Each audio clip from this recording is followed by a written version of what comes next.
श्री शिवाय नमस्तुभ्यम। हर हर महादेव। कैसे हैं आप सब दोस्तों? आज की ये वीडियो बहुत ही ज़्यादा खास और विशेष होने वाली है। देखिए दोस्तों, 17 और 18 जून को साल की सबसे बड़ी निर्जला एकादशी तिथि पड़ रही है। निर्जला एकादशी का हमारे हिंदू धर्म में बहुत ही खास बात होता है। अगर आप निर्जला एकादशी का व्रत करते हैं तो आपको सभी एकादशी के बराबर पुण्य की प्राप्ति होती है। साथ ही जीवन में आ रही सभी प्रकार की समस्याएं दूर हो जाती हैं। अगर आपके जीवन में धन संपदा की बहुत कमी रहती है या आपके जीवन में सुख शांति नहीं रहती है, आपके घर परिवार में गृह क्लेश लड़ाई झगड़े होते ही रहते हैं, आपके बच्चों के विवाह में बहुत विलंब हो रहा है या आपके कारोबार व्यापार में घाटा हो रहा है, तो आप एकादशी के दिन इन उपाय करके अपने जीवन की सारी समस्याओं को दूर कर सकते हैं।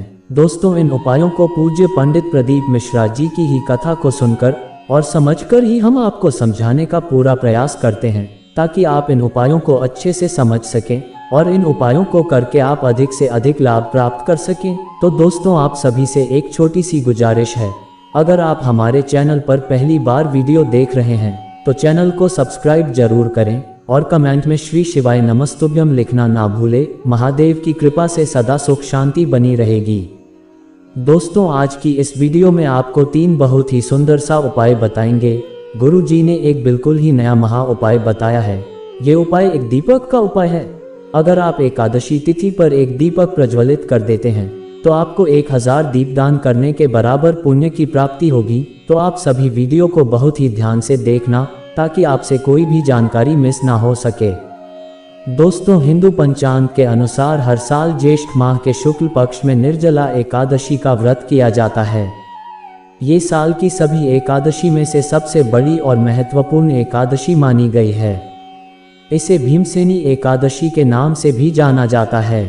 धार्मिक मान्यताओं के अनुसार निर्जला एकादशी व्रत करने से व्यक्ति की सभी मनोकामनाएं पूर्ण हो जाती हैं। दोस्तों, पूरे साल में कुल 24 एकादशी पड़ती हैं, जिसमें से निर्जला एकादशी को विशेष महत्व दिया गया है।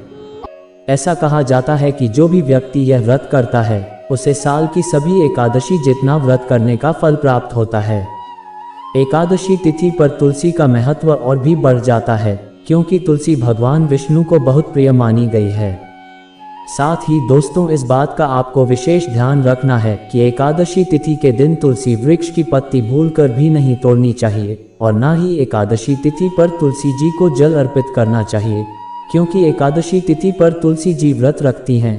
क्योंकि हमने बहुत से ऐसे वीडियो देखे हैं जिसमें कुछ ऐसे उपाय लोग बनाकर अपने YouTube चैनल पर डाल देते हैं, जो बिल्कुल ही गलत है। एकादशी तिथि पर तुलसी जी को जल अर्पित नहीं किया जाता है और ना ही तुलसी दल को तोड़ा जाता है। दोस्तों, हिंदू पंचांग के अनुसार ज्येष्ठ माह के शुक्ल पक्ष की एकादशी तिथि का प्रारंभ 17 जून को सुबह 4:30 से होगा और इसका समापन 18 जून सुबह 6:24 पर होगा। उदया तिथि के अनुसार निर्जला एकादशी का व्रत 18 जून को रखा जाएगा। एकादशी व्रत के पारण का जो समय रहने वाला है वो समय 19 जून को सुबह 5:23 से लेकर 7:28 तक रहेगा। अगर आप एकादशी का व्रत करते हैं तो आपको 19 जून सुबह 5:23 से लेकर 7:28 तक ही पारण करना है। ये सबसे शुभ समय है। दोस्तों, ये एकादशी 2 दिन मनाई जाएगी, लेकिन व्रत आपको 18 जून को ही रखना है।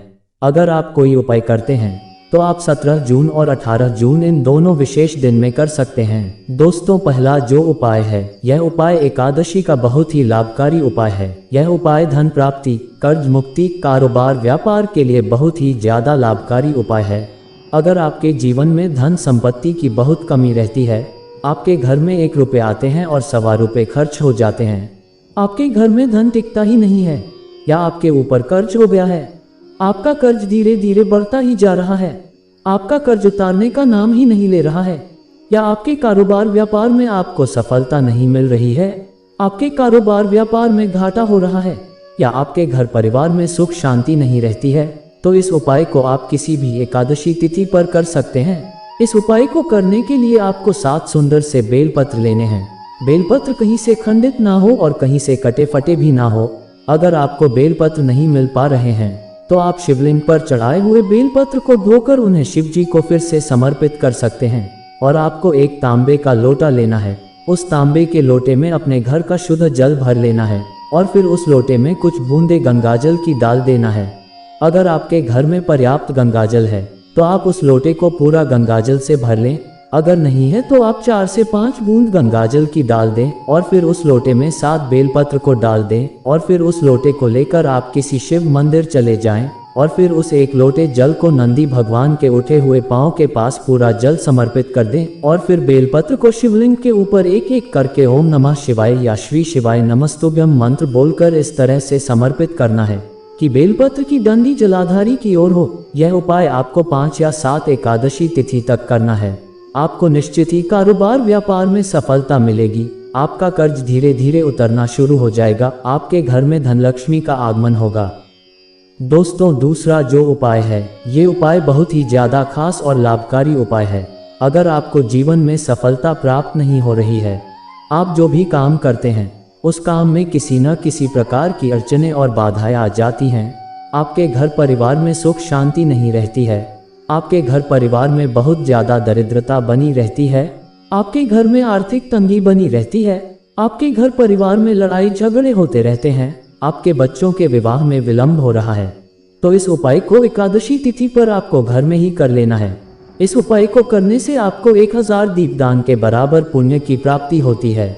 साथ ही इस उपाय को करने से आपके घर में सदा सुख शांति बनी रहेगी। इस उपाय को करने के लिए आपको तुलसी की सूखी हुई लकड़ी लेना है। उस लकड़ी में आपको लाल कलावा लपेट देना है और फिर किसी मिट्टी के दीपक में उसे रख दें और उसमें गाय का शुद्ध देसी घी डाल दें और फिर उस दीपक को जलाकर अपने घर के मंदिर में भगवान विष्णु या माँ लक्ष्मी की मूर्ति के सामने रख दें और अपने घर परिवार की सुख शांति के लिए भगवान विष्णु से प्रार्थना अर्चना करें। ऐसा करने से आपके घर परिवार में भगवान विष्णु और माँ लक्ष्मी की विशेष कृपा बनी रहेगी।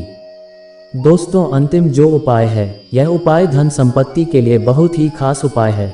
अगर आप धन की समस्या से बहुत परेशान रहते हैं, आप धन की समस्या से मुक्ति के लिए आप यह उपाय निर्जला एकादशी तिथि पर जरूर करें। इस उपाय को करने से माँ लक्ष्मी का आपके घर में आगमन होगा और आपके घर की दरिद्रता दूर हो जाएगी। इस उपाय को करने के लिए आपको एक छोटा सा लाल कपड़ा लेना है। उस लाल कपड़े में आपको थोड़े से अक्षत के दाने रख देना है। इस बात का विशेष ध्यान रहे कि अक्षत के दाने टूटे हुए ना हो और फिर इसी कपड़े में तुलसी की जड़ रख देना है और फिर इस लाल कपड़े को अपने घर के मुख्य द्वार पर बांध दे। ऐसा करने से माँ लक्ष्मी का आपके घर में आगमन होगा। आपके घर में धन में वृद्धि होगी। आपके घर की आर्थिक तंगी और दरिद्रता दूर हो जाएगी। दोस्तों, ये 3 उपाय बहुत ही ज्यादा लाभकारी उपाय है। दोस्तों, अगर आपका कोई भी प्रश्न है तो आप कमेंट में पूछ सकते हैं। श्री शिवाय नमस्तुभ्यम। हर हर महादेव।